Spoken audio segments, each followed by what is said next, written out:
Hello YouTubers and welcome to Novus Talks with me, your host Novus Corvius. And after that Nintendo Direct we just got, it got me thinking about some things. We didn't see The Legend of Zelda Breath of the Wild 2, and obviously we didn't see Metroid, not that I was expecting anything anyway.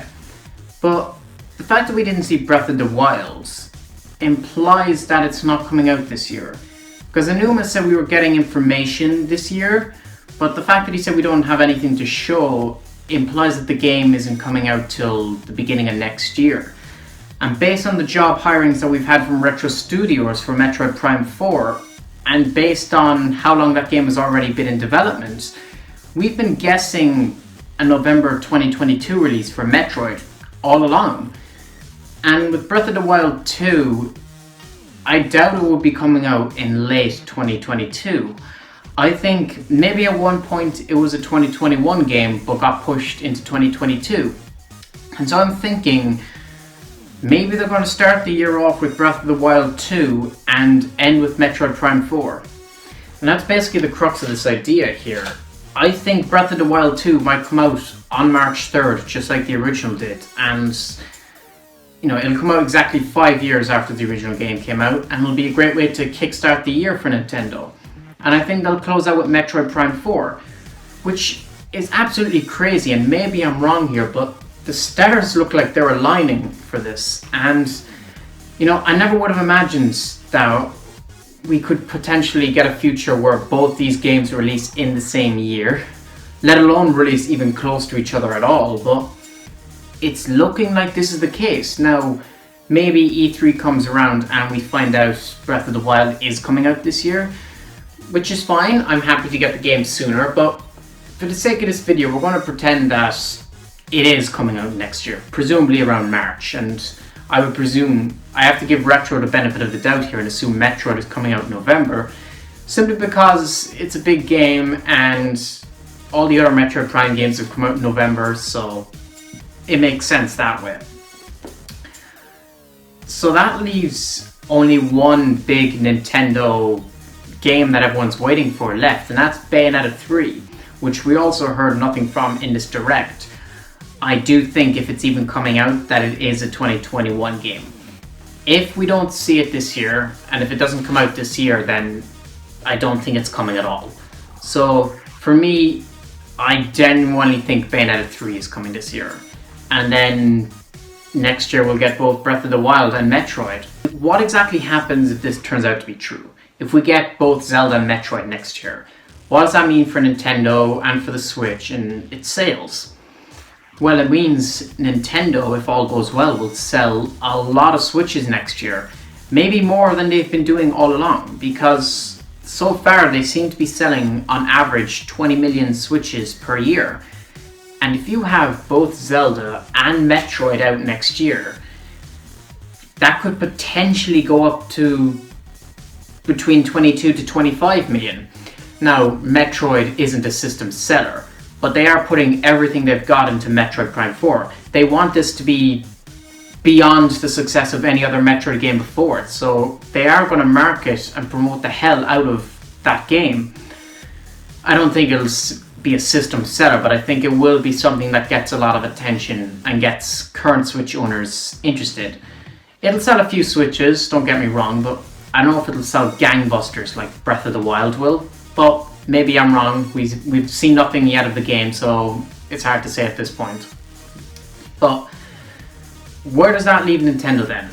If Breath of the Wild comes out next year and it's their big Zelda game for the year, and Prime 4 is their Metroid game for next year, for holiday, what about Metroid Prime Trilogy? Are we going to see that? Because the general idea all along was that Metroid Prime Trilogy would come out ideally a year before Metroid Prime 4 would come out, so that we could get used and get settled in with the previous 3 games before picking up Prime 4. And we've heard absolutely nothing to imply that Prime Trilogy is coming this year. But I will remind you, the Direct was mainly focused on up until June. They showed very little games coming after, so maybe the trilogy is coming out in August. Maybe they'll announce it for the 35th anniversary. I doubt it, considering they ignored Zelda's anniversary. They definitely won't acknowledge Metroid, but it's a possibility, and I'm open to that idea. So if they announce Metroid Prime Trilogy, like either like right now or in August or at E3 or whatever, when would it come out? Because if Prime 4 is coming out in November, you'd want a reasonable gap between those games, but not too big of a gap. So I imagine maybe that comes out November of this year. That could be possible. A whole year before Metroid Prime 4, it makes sense. But again, I don't even know if the Metroid Prime Trilogy is a thing. We've been talking about this literally since like July of 2017. And, you know, there's rumors and stuff that they've had the game ready to go and it's been completely finished since 2018. They just haven't released it.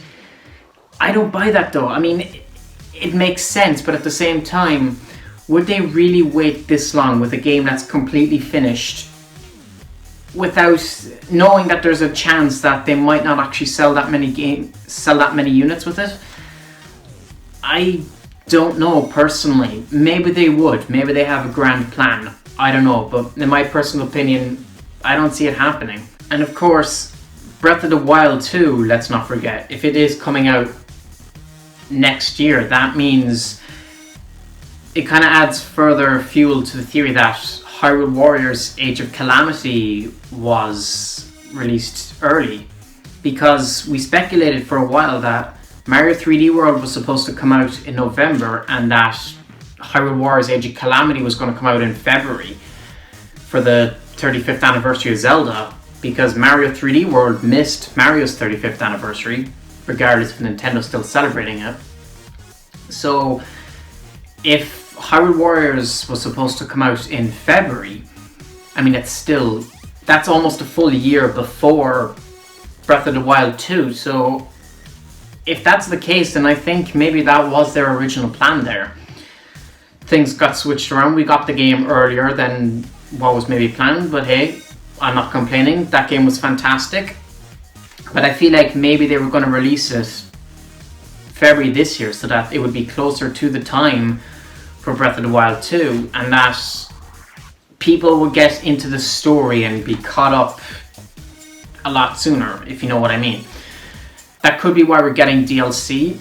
Maybe that wasn't part of the plan, or maybe the DLC is bigger now. I don't know, but we are getting DLC for Hyrule Warriors, so I think maybe that's going to play into Breath of the Wild 2. Maybe they're going to start dropping hints and stuff, because we only really got 2 hints in Age of Calamity's main game about anything related to Breath of the Wild 2.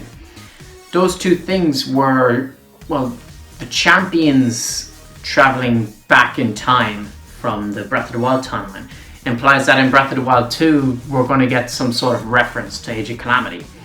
But the main point is, when you unlock Calamity Ganon and you play as him, the fact that every single mission, like every side quest he does, all make some sort of reference to him needing to collect life force and collect souls.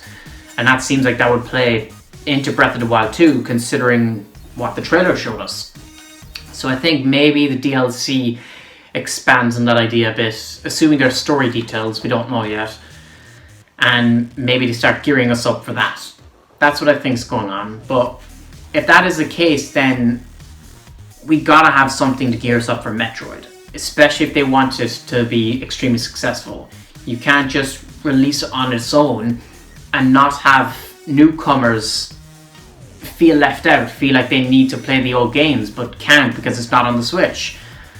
So as we Metroid fans have been saying for a long time, you know, it needs to come to the Switch, but honestly, I don't know. It needs to, and Nintendo absolutely should do it, but I don't know if they will. But on the bright side, we are getting Age of Calamity DLC, and for someone like myself, who is both a Zelda and a Metroid fan, if this theory of mine turns out to be true and both games are coming next year, then I'm not too bothered about the lack of news for Metroid, because my first half of the year is going to be pretty jam-packed. But these are just my thoughts and opinions on the situation. Maybe you have different opinions to mine. I want to hear everything you have to say down in the comments section below. Do you agree with me? Do you disagree? Are both games coming out next year? Is Breath of the Wild 2 still this year? Is Prime 4 a 2022 game or is it 2023? Are we getting the trilogy? I want to hear everything you have to say down in the comment section below, as I said. And yeah, with that all said, thank you all for watching and please subscribe. Novus Corvus out.